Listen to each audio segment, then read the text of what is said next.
Welcome back.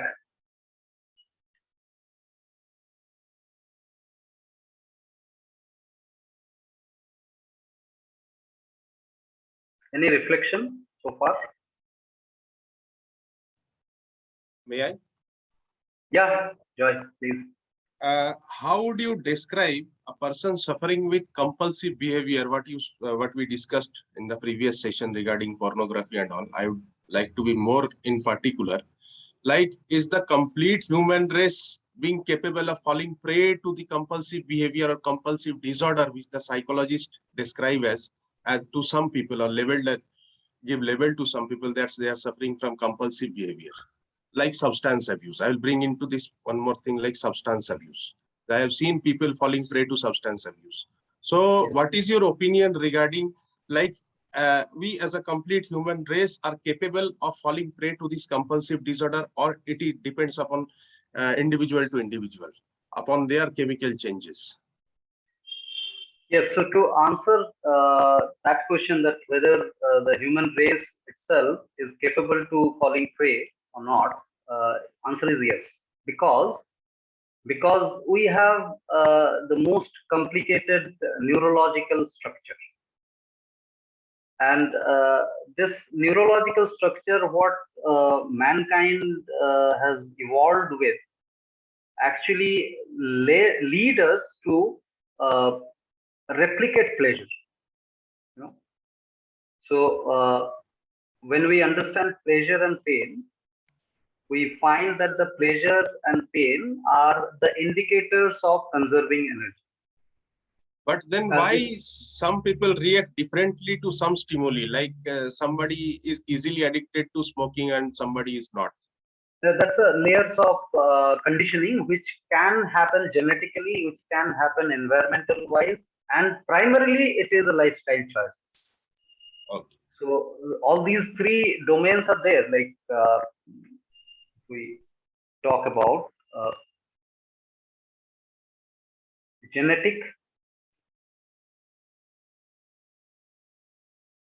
genetic disposition,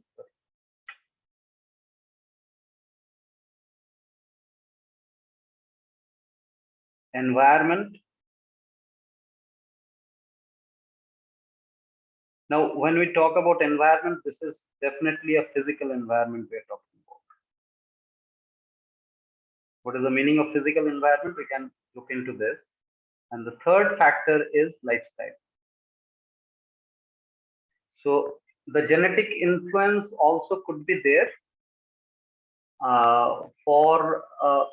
in terms of the conditioning. One would prone to get conditioned because of the genetic disposition also. This possibility cannot be denied. Yes. And environment, the physical environment, we're talking about, the pollution, uh, the access to the sunlight, all these physical environment also lead to the conditioning. Lot of, like, why at all one individual has got less access to the sunlight. Yes. If we look into those physical factors, then a lot of things can be solved. And the lifestyle. So here, why especially I wanted to enlist these three things. The lifestyle choices, lifestyle factors are something which is absolutely individual driven. This needs to be understood. You know, the genetic, you cannot change your parents, right? So genetic factor, attributions, these can be just discussed, and without denial there could be some disposition, but one cannot change it. Once it is cast, it is cast. And the environment is another aspect where community effort is needed to bring a physical change, the change in the pollution level. It's a community effort. But So the we lifestyle, so hence we can conclude that each and every individual is quite possible he can fall prey to the substance abuse of compulsive behavior. and on the hindsight can come out of it also. Yes. Individual. Yes. You know, that's more important than considering that they have. So this neurological capability, to begin your answer, your proposal, We started with that neurological structure. Neurological structure is the reason, because without this neurological structure, we will not be able to ideate the things. For ideation also, it needs certain capability at the neurological level, at the psychological level, some capability. So, for example, this particular discussion that we are having all together, sitting together, this cannot happen in other animal species. We do not see usually. I don't know in dense forest if it happens or not, but usually the other animals do not have this neurological capability of conversation this way and inquiring together because of the limitation in the neurology. Limitation means the structural differences. Again, calling these limitations is again a conclusion, but there is a difference, that is for sure. So it is an interspecies difference and then the intraspecies difference. Are you with us, Joy? Are you able to? Yeah. I get it. So the lifestyle factors are something which we can actually further explore, and that exploration we are trying to do here. And in lifestyle factor, we have these three domains: P1, P2, P3. And the relations between P1, P2, P3 are very important in terms of the energy conservation. So we were actually discussing about these loops, which happens to begin with P3, P2, and then it goes to the action also, and it also comes back to the perception also. So, and there is an interaction. So in this connection, if there is no reflection from anyone, then we can proceed with the next topic, the mind formation, which is a similar structure, but a little bit illustrative. Are we okay? Shanta ma'am, are you with the flow? Yes, sir. Yes, sir. Right. So, formation of an inquiring mind. A purely inquiring mind, how is formed? When it is driven by physical information alone. So eyes, sound. So eyes receive light, ears receive sound, nose smell, tongue taste, skin touch. And whenever these things happen, there is an obvious body sensation. There is an obvious body sensation, and that body sensation brings awareness-based perception. So we become aware of light, sound, smell, taste, and touch, and the combinations of these. So this awareness-based perception also form some responsive memory. Like first time when we experience fire, next time our response change because of this responsive memory. When it comes from the physical root, responsive memory will store it and bring a natural response out of it as an emergence. So this collection of formation of responsive memory or collection of perception is nothing but an inquiring mind. So here you see the flow.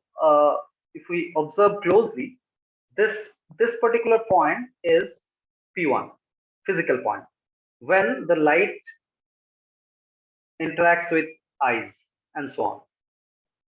And then the body sensation is inside the body. That is P2. And rest of the things are happening at the psychological domain. That is P3. So this is the framework. Yeah, Shilpi, you want to ask? The responsive memory happening only when the mind is inquiring, or it is by default any which way is happening? Yes. A very pertinent question. So what is the meaning of responsive memory? Let's try and understand. The memory without conclusion is responsive memory without conclusion. So suppose a particular light or a fire, the example of fire we started and continued. After touching the fire, one responsive memory will not conclude the next experience of fire with the awareness of fire being hotter. Try and understand. So that will not restrict the individual to experiment with fire. That is what is the responsive memory, which doesn't conclude, yet captures in the awareness. Which doesn't conclude, yet captures in the awareness, in the periphery, or in the regime of awareness. It will be captured, very much captured, but that will not conclude the next experience. So that's so then we are saying that if we are till now we've not been inquiring enough, we have not been forming responsive memory. We've been forming like a conclusive. Yes. We've And been those are the working burdens. Those are Yes. the burdens that we actually put onto ourselves, and those are the depleting factors. Whatsoever conclusion that we have made in our life are burden. And this might sound like a conclusion itself. This might sound like a conclusion itself, I agree. But we can look at this factor also and argue and counter argue on this aspect. And because of this mathematical factor, the conclusion means an ideated sensation. What is the meaning of conclusion? That we need to understand. As we understood the fixation, which is quite equivalent to the conclusion. What is the meaning of conclusion? Can you share some understanding? That I have decided that only if this happens, then then that is what is right thing to happen, or right thing to do. If that does not happen, then it is not right. It is it can bring so many things. It can So it means proposing an action before that action has taken place. Can we say that? Yes. Proposing an action which has not yet taken place. Predicting an action Yes. before it has Yes. taken place. Yes. So here, see, this is very important aspect to understand. That suppose this happens, like in every family, it happens like when your child goes out or going for a far distance, then you ask him to give a call back. That after reaching there, you give me a call back. So even if you are very much sure that you will reach safely, then also to assure this this instruction is given. Now see, when you counter that, why should I call back? Why should I call back? That time, the individual proposes an assurance that you have reached.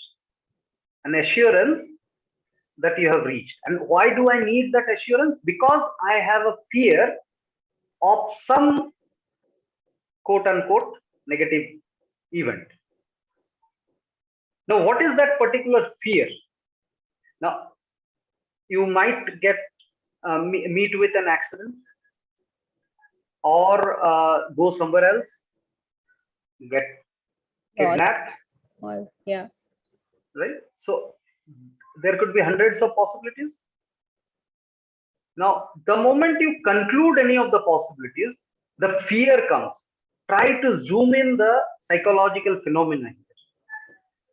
An event, till it has happened, there could be n number of possibilities of happening. There's no denial to that. But the moment a particular happening, particular possibility, a particular possibility is concluded, the sensation arrives. Try and understand here the aspect of sensation. Renuka, are you there?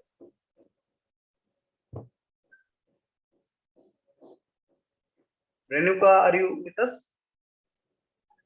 So here actually... Yes, I'm there. I'm there. So this particular aspect is very prominent to identify how sensation happens. So number of possibilities could be there of an event, but one possibility you have picked up. And that possibility you have concluded into your mind that out of these all possibilities, this is only going to happen. And that is why the fear is generated. Could it not be that I'm uncertain on, on the outcome of this, and that is why I'm asking him to call me back? Yes. So when I say I am uncertain, there is an intention to become certain, which is an assumption. To become certain. So you want to become certain onto some aspect, right? That certainty, where it leads to, if the child is lying, which is a very common occurrence, where it leads to, what kind of certainty that we are asking. In this particular example, the child is suppose going and doing drugs somewhere else and giving you a report over phone that I'm safe, mom. How do you be certain? The certainty itself is an assumption. What we are seeking. It's like anything else also in life that, uh, for ourselves or for our child, that we want him to do well or anything. What kind of certainty does that give? I mean, doing well or any Yes, such yes, thing. yes, yes. Can we inquire all these things? Because the layers of depletion we are subject, and by ourselves only.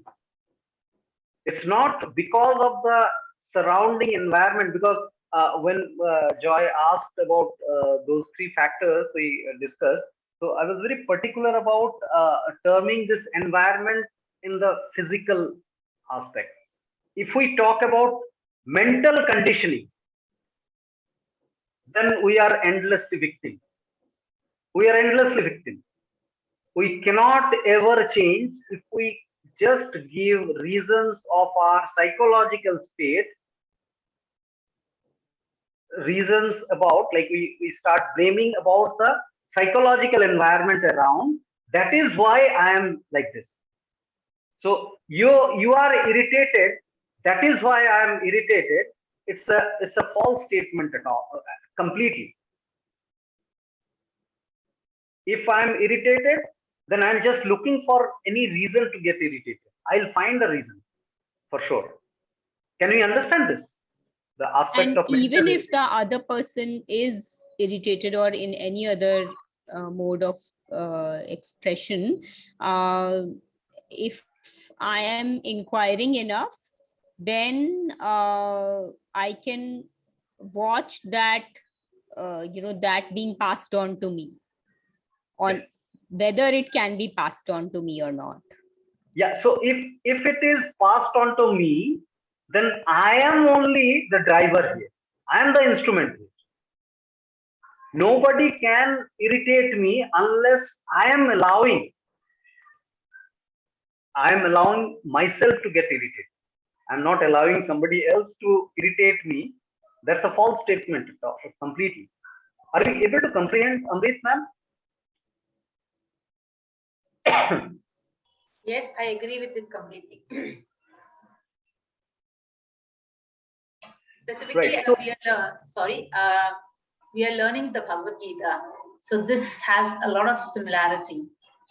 okay. So Yes. this Yes. is So, making more sense from a it's making more sense this way. yes. So, end of the day, whatever the scripture may be, whatever the proposal from whomever it is coming, how am I comprehending? That matters for me primarily. So, let's look at that aspect of the comprehension. Yeah. Silpi, you want to reflect more on So this? do we, if it's not responsive memory, then is it conclusive memory or Yes, something? yes, yes, yes. Conclusive memory happens this way. You know, it's an idea or assumption or imagination which brings body sensation. So outside there is nothing happening actually. Physical things are actual things. Otherwise, it is at the perception level. There is no end to any perception. Any perceptory aspect could be anything. As we understand that everybody is unique in their perception, and different kind of perception endlessly can occur. So those non-existent thing is bringing sensation. Is bringing sensation. So those are the conclusions, the assumptions and imaginations. When it brings sensation, so try and understand very technical things here, very physics of this aspect. So whatsoever we call it, we may consider something as God, something as organized religion, or even ghost, or something which is formless. We may start talking about it, considering those as fact or truth. But end of the day, we we know the facts primarily are confirmed by its physical existence. By its physical existence. Now let's try and understand this thing a little deeper. These ideas are formless. Ideas are formless things. And when we don't conclude,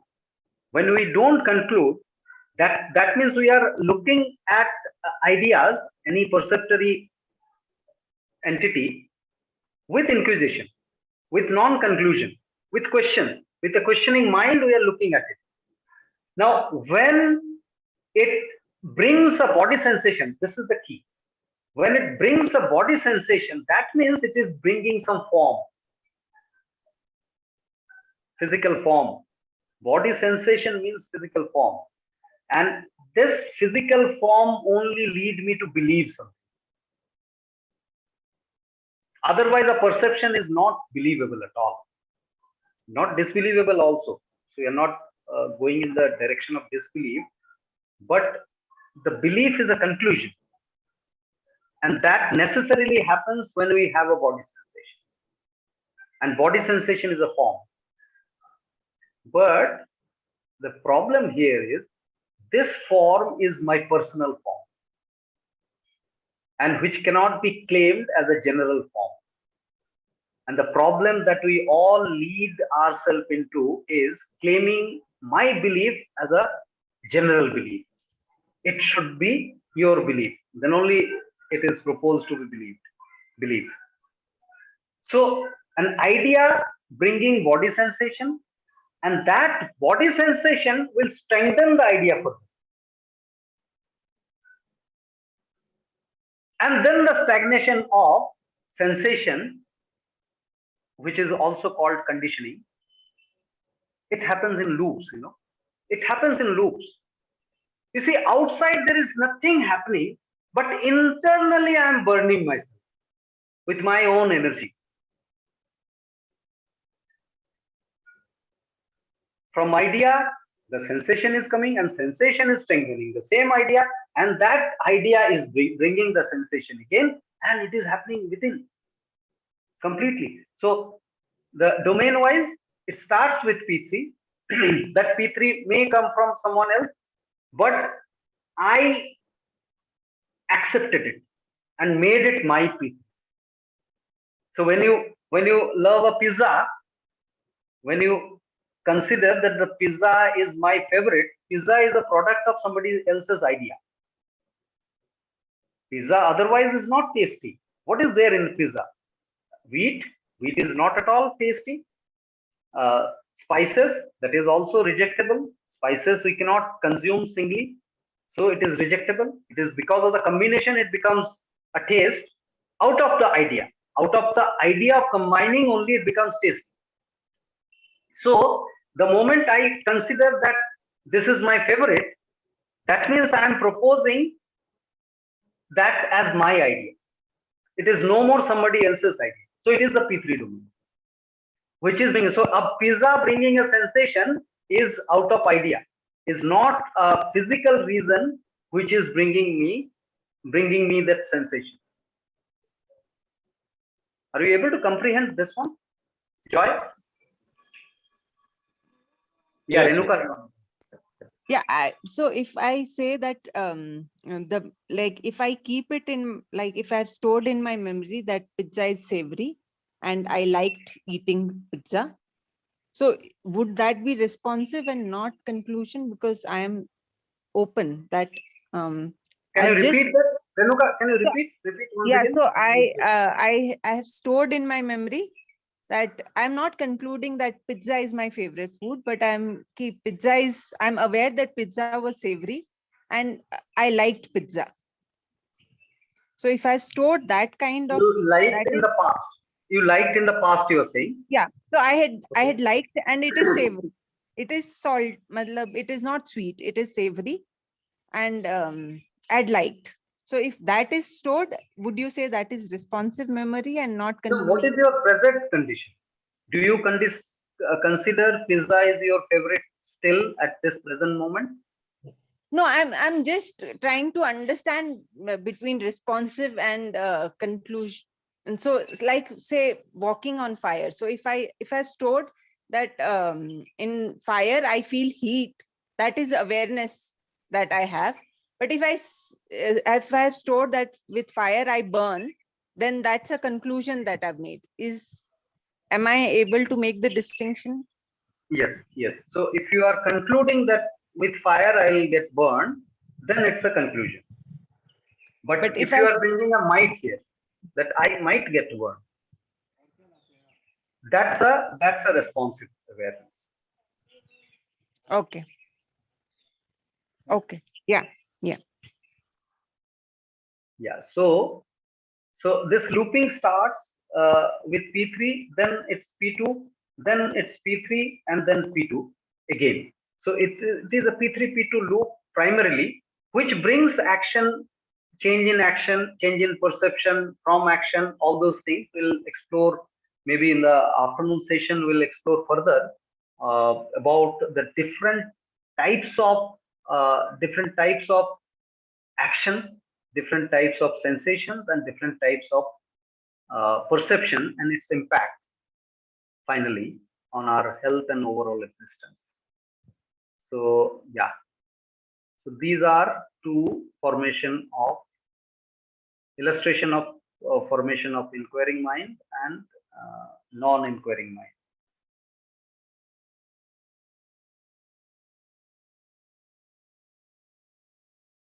Could we discuss the same thing about, so if I can do this for myself, then I am eating pizza. But if my child is eating pizza, how do I approach this? Yes, the child is eating pizza. How you propose to approach?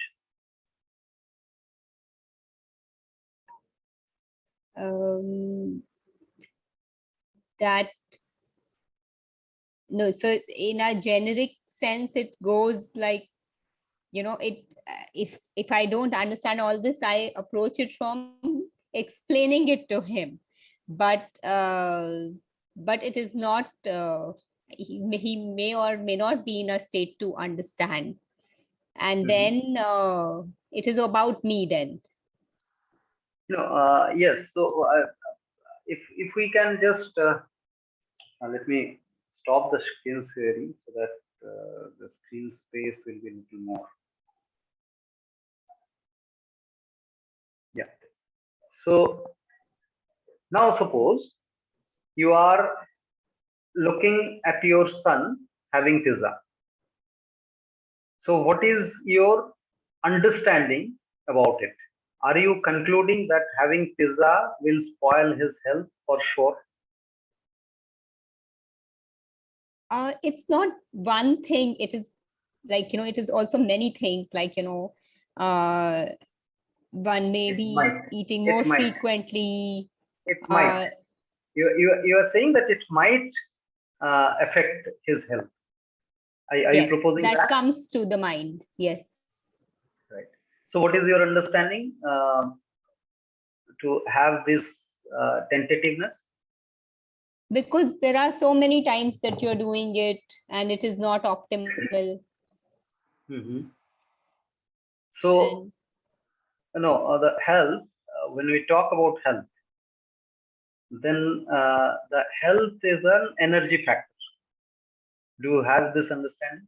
yes, And energy has got distribution in various domains, including the digestive domain, yes, including the digestive domain. So we cannot conclude summarily picking up one of the factors as the deciding factor of health.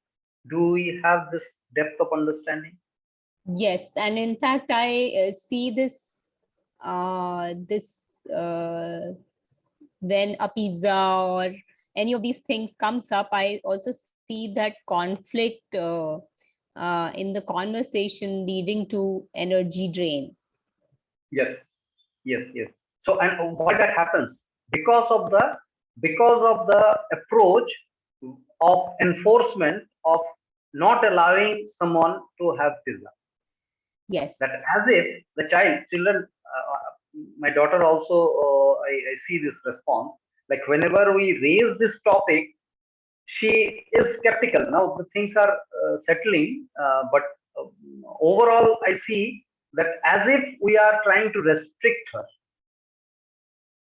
as if the conversation has been initiated with an intention to restrict her. Now, this thing needs to be answered to the self to start with, that do I really want to restrict, or I wish to inquire together and see whatever is coming out, being okay with it. yes. Do I, do I, yes, Carolyn. Yes, Carolyn, I forgot to ask you, how are you doing there? She raised temperature. Yeah, Oh, sorry, I was laying down. yeah, I'm yeah, going. that's okay. I'm That's going okay. okay. Still have a bit Okay. of a headache. Yep, but I'm okay. So Thank you for asking. you're taking few more days of rest. Yes, yes, I am. I can take probably another 3, so which is good. Yes, yes, yes. Great. Yeah, Shilpi. So, so am I clear with this aspect? Yes, the Or intention is always, I mean, the intention, especially after understanding and observing this, is always to, um, to not to be in a space of understanding it together and not, enforcing. yeah, That's so the intention. But a lot of times what we do ends up looking like enforcing. So for instance, I mean, it's pizza, but I'm just saying today morning it has happened with me that my son said, I want to have bread and cheese toast and cheese. And I had neither at home. And he said, both of them are healthy. It may not be for you, but it is healthy. And, why can't you just let me have it? And I understand the brewing conflict, and I may make something else which is equally tasty for him, but this is what he wants. So now how does one approach it? And there may be many other things coming up in which he will anyway end up eating a lot of other things, and I am looking at it from that perspective. I don't know if for me also I'm draining myself with thinking about all of this. yeah, so can we look at these exposure of exposures of the aspects for our child, and take the responsibility of exposing those because of our choices?